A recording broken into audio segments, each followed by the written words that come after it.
Welcome, ladies and gentlemen, to the Supreme Gecko Alfred Hitchcock Show.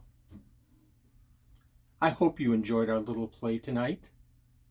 Why did we do it? I'll tell you why. Nanette, what scares you the most about this gecko hobby? If I'm sitting down at the computer and I'm talking to other people online about geckos and buying geckos, does that scare you? No. Why not? Because I know that you have space and you're thinking about it and you know what you want to breed. You're organized about it. If I'm down here at 11 o'clock at night, does that scare you that I'm working too many hours down here? No, it just means you're playing either catch up or there's a real reason you need to be down here at that time of night for an animal. And I feel like I'm always playing catch up. So what really scares you about seeing something that I'm doing concerning the reptile hobby? That would be when you've got a notepad out and you're staring at a stand that's already here, or you're staring at blank space, which there is not much of in here, and you start with a measuring tape. And the minute the measuring tape comes out, I know we are in trouble because that means another stand is coming in somehow. And you are a master at fitting them in anywhere. So guess what I have today? That's right, a measuring tape. There's no room in this room. Well, you say that, but I look at things a little bit differently. I look at things as an opportunity. Not a problem, but an opportunity. So I'm going to show you this stand that we have here. It's a gray stand that you would get at like a home improvement store. We actually have 4 shelves. We keep water bottles on the bottom, or on the second to the bottom shelf, and we just keep miscellaneous stuff on the bottom because it's so low. On our top shelf, we have 3 tanks, 2 5s and a 3-gallon cube. On the next shelf down, we have another 3-gallon cube and 2 more 5s. I just feel like these 6 tanks, the room that we're taking up for these 6 tanks is underutilized. I've got to do something with this stand. So, no way. So what I'm going to do, the very first step that I take is I imagine what can go in here. And I go through the imagination of what animals I want to keep in here. So the very first step I do is I take a measurement of height, 80 inches. Then, if you wouldn't mind helping me, I know you don't like this part. Go ahead and measure all the way over to the end of the stand. And I know I have about 2 or 3 inches of play on this whole line here where I can move things down, but I'm sitting at 44 inches right now. Okay, thank you. Thank you. And I know I have about, I don't want to go too much into this aisle, but I have about 20 inches. I also know that a 10-gallon tank is about 20 inches. So I start imagining what I can do with this space, and I'd like to keep the 5s. I'd like to maybe do some 10 gallons in here. I know I can go a little bit higher with these 5s. I know I can jut out just a little bit with the 10s. So what I'm thinking is I could go a row of 5s, another row of 5s, and another row of 5s, and then a row of 10s. And I know these 5s are about, if I remember right, 10 inches in diameter, so I can go 10 inches in width.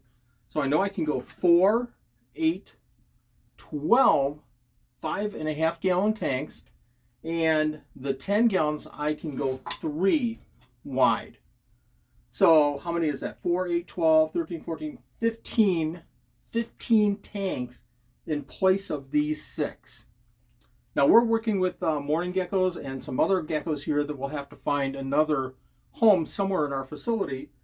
But a lot of these animals that we're keeping in these 5.5s right now, these are Pachydaculus, small Pachydaculus, and we're keeping them in your way. I know Nanette's feeding here and she's getting her job done for this little rack, and I'm in her way right now. But we can do these Periodora, which is just a perfect animal for these small tanks, and the Pachydaculus. I have Periodora bastardized small form, I have Periodora iberiensis, Periodora vizimba, and I have a Pachydaculus in here. And I'd like to keep more small Pachydaculus in here and certainly some other periodors as well. I have a pair of Androyensis that are sitting in the other room that need to be in the same location. What don't you like about these tanks, Nanette? What's the hardest thing with working with these? Having to stand on my tippy toes to get to them to start with, or lifting up the lids and moving things around, the lights on top to shift them so I can get into it. So one of the problems I have with this stand is I have these lights, and I think you can kind of see them here. I have these lights to add a little bit of extra heat. I have a light over both of the Pachydaculus and Periodora tanks to add heat. What I would do is I would shift this whole thing out. I'm going to put flex watt underneath the tanks, and that's going to add the heat that I really require for these tanks. We'll set them up so that they're all on a thermostat, and we'll control all of that with that thermostat. So my next step is I kind of have an idea of what I want in these, what I want on this rack, the size of the tanks.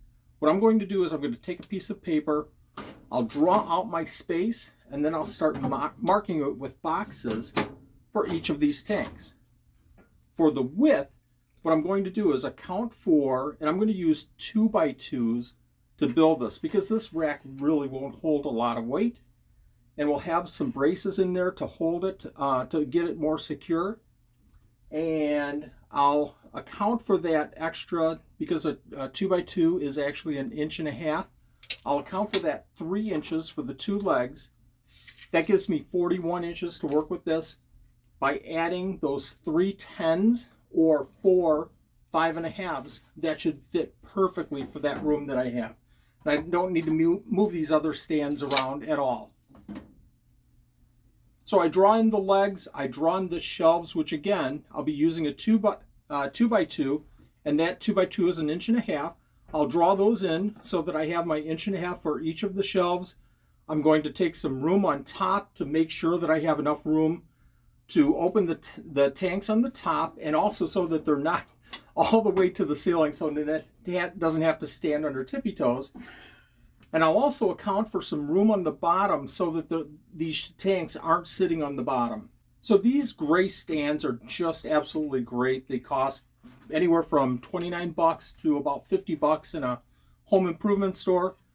In the end, once I start drawing this up and I go to the home improvement store to buy my wood, I have some screws.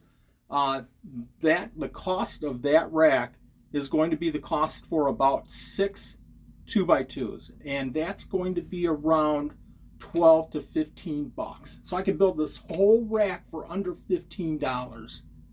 That certainly doesn't take into the account for the extra tanks, obviously, nor the flex watt, nor the thermostat.